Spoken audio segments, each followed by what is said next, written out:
Bueno, buenas noches, tengan todos, Dios les bendiga, Dios les guarde, queridos líderes de la congregación, donde Dios me dio el privilegio de servir. Esta noche yo les voy a hablar algo que tiene que ver con un tema muy especial, tiene que ver con la obediencia, y por eso yo le pido al Señor que hoy bendiga nuestras vidas, que su palabra nos guíe y que su presencia esté siempre con nosotros. Para arrancar les cuento que vamos a hablar de construcción. Construcción es algo de lo que yo sé muy poquito, pues no, la verdad casi nada, pero yo he visto cómo es una construcción y yo me he puesto a revisar cómo hacen los ingenieros y los arquitectos, aunque sea por encima. Les voy a contar la construcción del edificio del Banco Central del Ecuador en la ciudad de Manta. Así que le quiero pedir a mi asistente que por favor ponga la imagen primera, la del banco.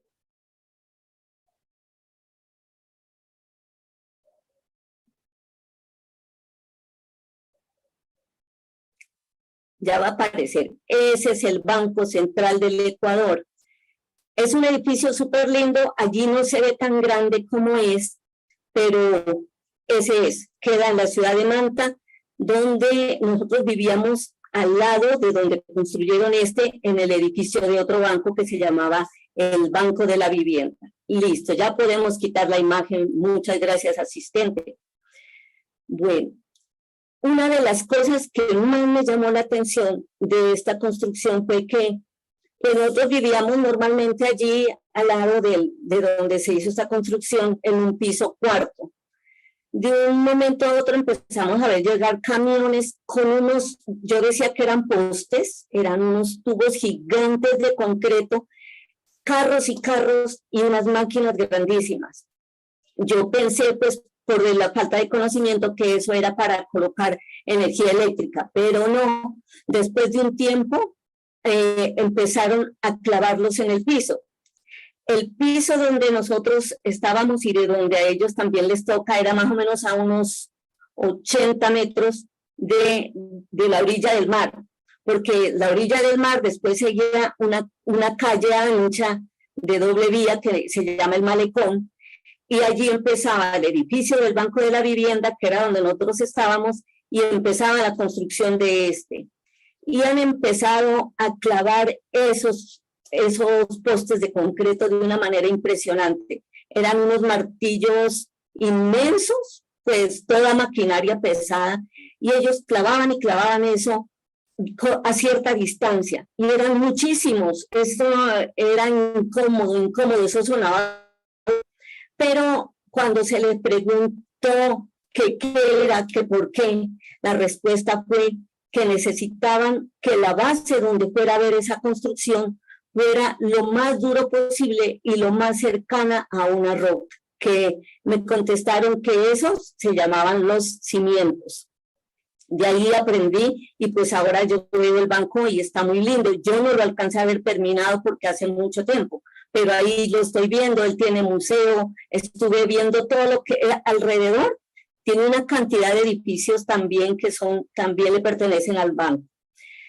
También yo quisiera que pensemos hace poco vimos en las noticias que estaban demoliendo unos edificios que hicieron en Medellín porque los cimientos no estaban correctamente puestos y porque los materiales con que fueron construidos no eran de la mejor calidad, de tal modo que los edificios empezaron a coartarse y algunos de ellos se vinieron abajo, hubo fallecidos y todo.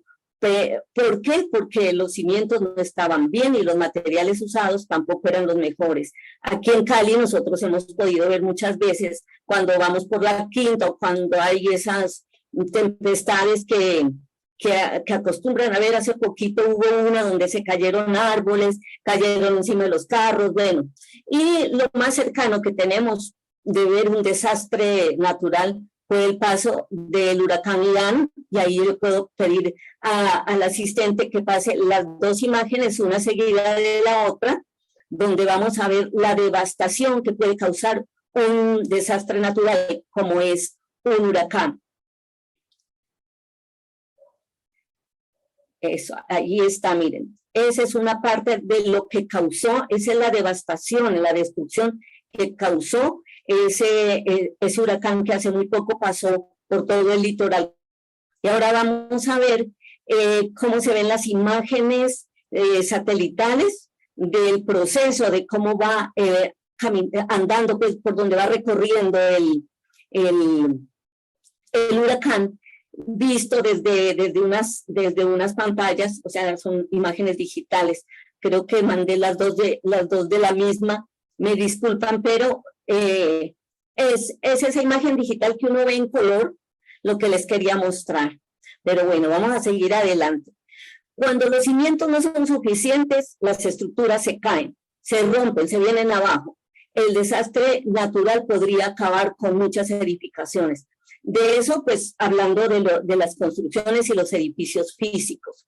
Pero si nosotros lleváramos a una analogía que el edificio fuera nuestra vida, que se tratara, pues, de que nosotros, bueno, no es que se tratara, se trata de que nosotros construimos nuestra vida y después vienen los huracanes, los vientos, las lluvias, viene todo eso que puede destruirla. Pues en el caso de nosotros serían los sufrimientos, las tormentas emocionales, bueno, todo lo que nos podría afectar de una manera muy dura y pudiera amenazar nuestra estabilidad.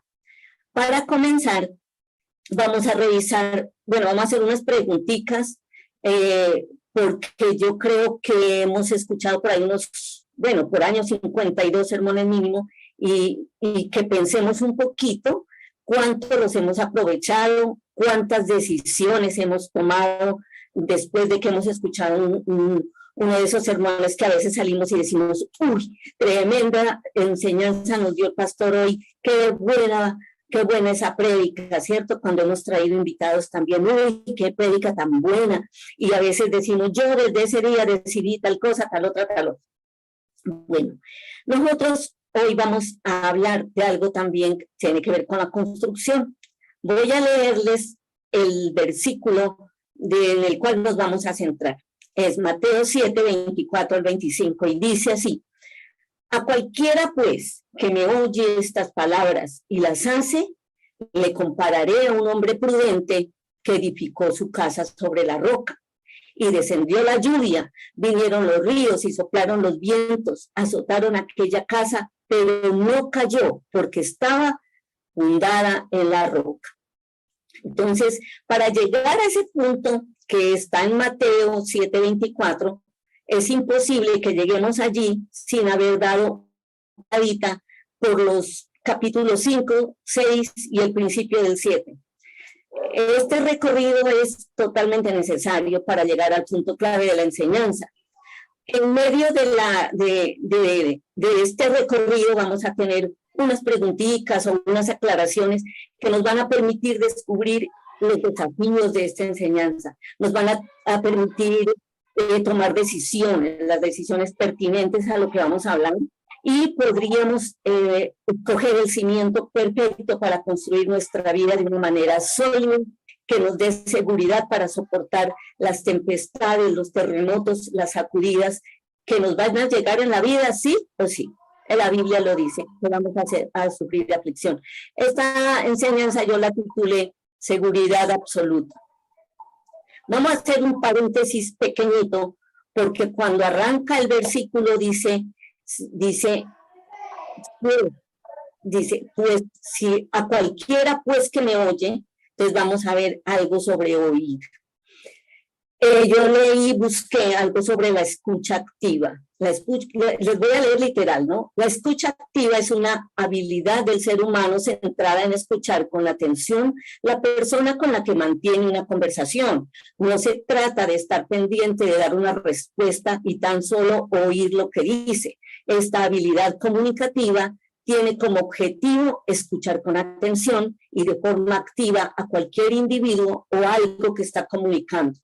Cuando se pone en práctica la escucha activa, no solamente se oye el mensaje y la información, sino que se atiende plenamente de forma activa lo que se está poniendo de manifiesto. Por eso es que muchas veces la persona que está compartiendo la palabra le recomienda anotar, le dice anote lo que más le impacte. ¿Para qué? Para que después lo recuerde, ¿cierto? Entonces, si en realidad nosotros queremos ver el objetivo más importante de todas las enseñanzas que Dios nos da, pues lo mejor que podemos hacer es anotar. Entonces ya sabemos qué es la escucha activa y tratándose de Dios, nuestra escucha debe ser mejor. Entonces hay unas recomendacioncitas ahí. Cuando usted esté en el culto, cuando usted está recibiendo la palabra, si no está viendo la Biblia, no coja el celular, no hable con el que está al lado, no pierda el interés. Es Dios el que está hablando, así que vamos a empezar por allí. La escucha debe ser total. Ahora les voy a poner un poquito en contexto de cómo era, pues cómo fue que llegó Jesús a dar esta enseñanza. Resulta que Jesús estaba volviendo a Galilea después del arresto de Juan el Bautista. Él recorrió muchas ciudades, pasó por Nazaret, su tierra natal, pero ahí no se quedó. Hubo algunas cosas por las cuales él no se quedó ahí. Después vino y se instaló en Capernaum, junto al mar de Galilea. Por eso casi todas las cosas que tienen que ver con los evangelios hablan de mar, de peces, de cosas así, ¿cierto? En esta ciudad, Jesús comenzó su ministerio público. Allí, en ese sector, nacieron más o menos 10 de sus discípulos, porque era un territorio costero y toda la gente por ahí se sustentaba de la pesca y la agricultura. Algunas personas de las que estaban allí, especialmente los judíos, hablaban arameo, pero habían otro poco de pueblos que eran los paganos y estos hablaban griego. Aunque eran diferentes idiomas, estos se entendían sencillamente porque tenían que comerciar entre ellos. Entonces, no se entendían todo, pero sí lo suficiente, sí lo que necesitaban entenderse. Estos fueron los habitantes que escucharon el Evangelio de Jesús, de primero, o sea, de los primeros que se juntaron y escucharon a Jesús. Es aquí donde Jesús pronuncia el Sermón del Monte, la introducción espiritual a las Escrituras jamás dada a la humanidad. Entonces, arranquemos. En el capítulo, antes de entrar, al capítulo 5, quisiera que pensemos un poquito en las construcciones que conocemos, las que hay cerca de nuestras casas, las que hay cuando nosotros vamos a trabajar. O se observa que las construcciones casi todas tienen muchas cosas parecidas por fuera. Hay unas que son en ladrillito amarillo, hay muchísimas, las casas de aquí, las de allá son con ladrillos amarillos. Hay otras que son con unos ladrillitos de color como de concreto. Allí se ve el estuco, se ve el hierro, que son materiales comunes a todas las construcciones, ¿cierto? En realidad, cuando se trata de construcción, los que saben no le ponen intención al diseño, a las partes de afuera, pero lo que más les interesa no es lo que se ve, es lo que está abajo. O sea, lo que más les interesa es el cimiento. Como estamos haciendo una similitud entre la construcción de un edificio físico con la construcción de nuestra vida, que es nuestra casa, o sea, la casa que vamos a construir nosotros, también para nosotros debe ser importante los cimientos. De allí que es importante pasar por todo el recorrido en el Evangelio de los capítulos 5, 6 y el principio de 10. Entonces, Jesús empieza diciendo, arrepentidos. Y él dijo a cualquiera, que los que están allí, porque él llevó a sus discípulos, él les iba a enseñar a ellos. Pero resulta que se juntó mucha gente de todas partes, de distinta forma de pensar, de distintos lugares, se juntó mucha gente. Entonces dijo, bueno, a cualquiera que oye estas palabras, arrepiéntanse. Entonces lo primero que nosotros hacemos en esta noche es oír la palabra arrepentidos, y lo segundo en lo que debemos pensar es en hacerlo, para que vaya trabajando el versículo, ¿no?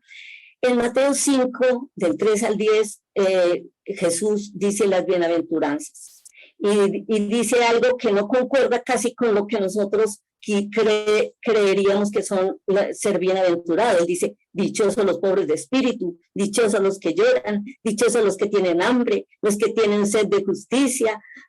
Después ya dice unos distintos, dice compasivos de corazón, los que tienen, los que trabajan por la paz, los perseguidos por la justicia. Esta es una parte muy linda. Si nosotros queremos, después de escuchar las bienaventuranzas, tenemos que pensar, por ejemplo, en ser solidarios con las personas que padecen persecución, que seamos pacificadores, que ayudemos al hambriento, que practiquemos misericordia, porque estamos aprendiendo que no solo oímos, sino que hacemos. Después en Mateo 5:13 dice, ustedes son la sal de la tierra, y nos enseña que donde nosotros vayamos, algo tiene que pasar, porque nosotros somos luz y sal, así que no podemos pasar desapercibidos. Después viene el cumplimiento de la ley, y allí es donde a veces nosotros cumplimos relativamente unas sí y otras no, pero lo más importante, si escuchamos y oímos, es que deberíamos cumplir. En Mateo 5:18 dice, les aseguro que mientras existan el cielo y la tierra, ni una jota, ni una tilde de la palabra cambiará. Entonces, cuando nosotros estemos leyendo la palabra, no la pongamos a que ella se ajuste a nosotros, sino que nosotros tenemos que ajustarnos a ella, porque a veces la interpretamos de manera conveniente para nuestros intereses. Entonces, no lo vamos a hacer. Después vienen los 10 mandamientos. Aquí también, los 10 mandamientos son para que a nosotros nos vaya bien. Entonces, no podemos coger unos sí, otros no. Hoy sí obedezco, mañana no. Hoy no miro a la mujer del prójimo, pero mañana sí, sino que los tenemos que coger todos así como vienen. Después viene, dice sobre el homicidio, habla Jesús sobre el homicidio, y nos dice, ustedes oyeron en los antepasados que dijeron, no deben matar, porque el que mate queda en juicio para llevar al tribunal, pero yo hoy les digo, que aún el que se enoje con su hermano quedará sujeto a juicio de tribunal. Es más, cualquiera que insulte a su hermano quedará sujeto a juicio de consejo. Cualquiera que maldiga al otro quedará sujeto al fuego del infierno. Así que si ya oímos esto, procuremos no enojarnos con facilidad. Escuchemos para razonar y no para contestar. No humillemos, no querremos ganar todas las discusiones, porque eso no estaría bien delante de Dios. Mateo 5:22 nos habla sobre la ofrenda, nos dice que debe ser adecuada, que nosotros debemos primero, arreglar las cosas si tenemos algo contra un hermano o que un hermano contra de nosotros. Primero lo arreglamos y después ofrendamos. Después en Mateo 5:27 viene el Señor y nos habla sobre el adulterio. Aquí también hay algo muy importante. Siempre creímos que el adulterio era el hecho consumado con otra persona que no era la esposa, pero aquí nos dice no.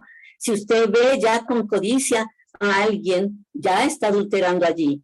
El Señor habla en Mateo 5:27 del divorcio, en Mateo 5:38 de la venganza, y también nos dice algo bien que nos puede parecer extraño, ¿cierto? Antes decían ojo por ojo, diente por diente, pero el Señor viene ahora y nos dice, no resistan al que les hace mal, vuélvanle la otra mejilla, denle la capa. Si él le dice que camine 1 kilómetro, camínele 2, ¿cierto? Entonces, es una enseñanza muy, muy especial, pero que nos va a dar el fundamento real de cómo nosotros debemos vivir. Nos dice que amemos a nuestros enemigos y que oremos por los que nos persiguen. De ahí ya viene el capítulo 6.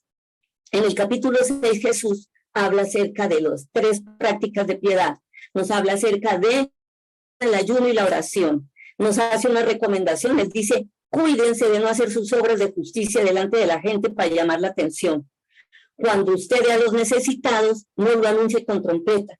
Y cuando usted ore, no sea como los hipócritas, que solamente ve lo que están haciendo los demás, los malos de los demás, sino que usted vea primero y ore hacia adentro, ¿cierto? Ese fue cuando vimos cómo oraba uno en una esquina para que lo vieran. Después en Mateo 19:23 tesoros en la tierra, y el Señor nos dice que no hagamos tesoros acá en la tierra, porque acá se los roba los ladrones, acá se corroen, que hagamos un tesoro en los cielos. Ya cuando va finalizando el capítulo, está el versículo 24 y dice Dios y las riquezas. Y la pregunta que podemos hacernos después de leer Mateo 6:24 es: ¿dónde está mi tesoro? ¿De dónde está mi corazón? ¿Cuáles son mis prioridades? Ya identificamos cuáles son nuestras añadiduras, ¿cierto? De ahí está Mateo 6:25, y allí está el afán y la ansiedad. Ahorita podemos aplicar muy bien allí. Estamos hablando mucho de qué va a hacer don Petro con nosotros aquí en nuestro país. Estamos hablando de una recesión económica posible. Otros escuchamos también rumores que dicen que podría haber una guerra nuclear. Y el Señor nos dice: no estén afanados. No estén afanados porque yo estoy con ustedes, y entonces eso es lo que debe primar para nosotros y debe ser lo más importante. Y ahora sí, ya vamos a Mateo 7. Juzgar a los demás, dice que no juzguemos, porque con la misma vara que medimos, con esa seremos medidos, que no miremos la paja en el ojo ajeno, si no hemos quitado la viga del nuestro.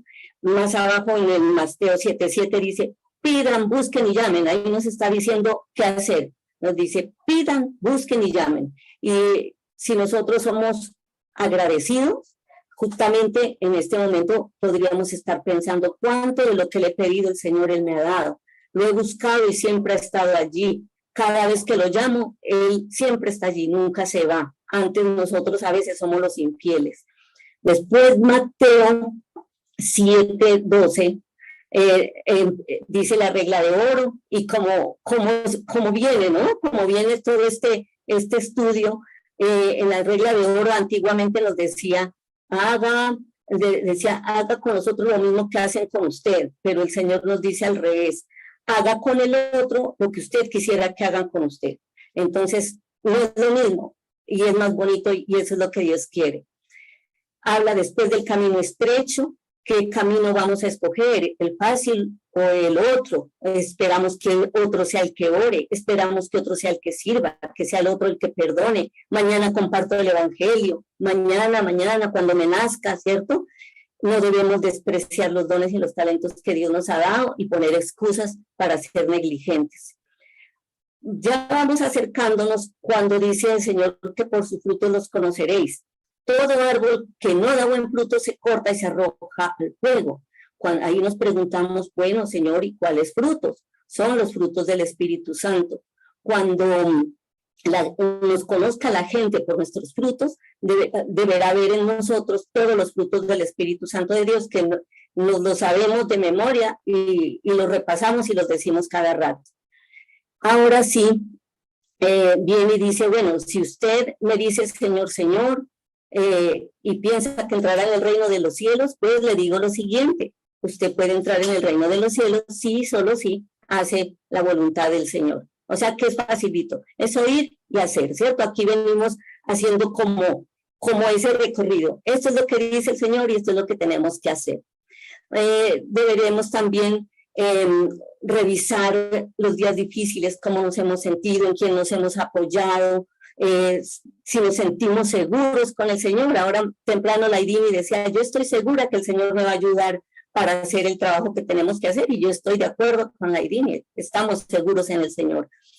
Y imagínense que después de este recorrido tan especial, rápido pero especial, a través de todos estos, de los 3 capítulos, de los 2 y un pedazo del otro, encontramos realmente muchas enseñanzas, pero yo cogí 3 que son las siguientes. Una, que lo que sostiene nuestras vidas es el cimiento, no es el exterior, sino lo que está dentro.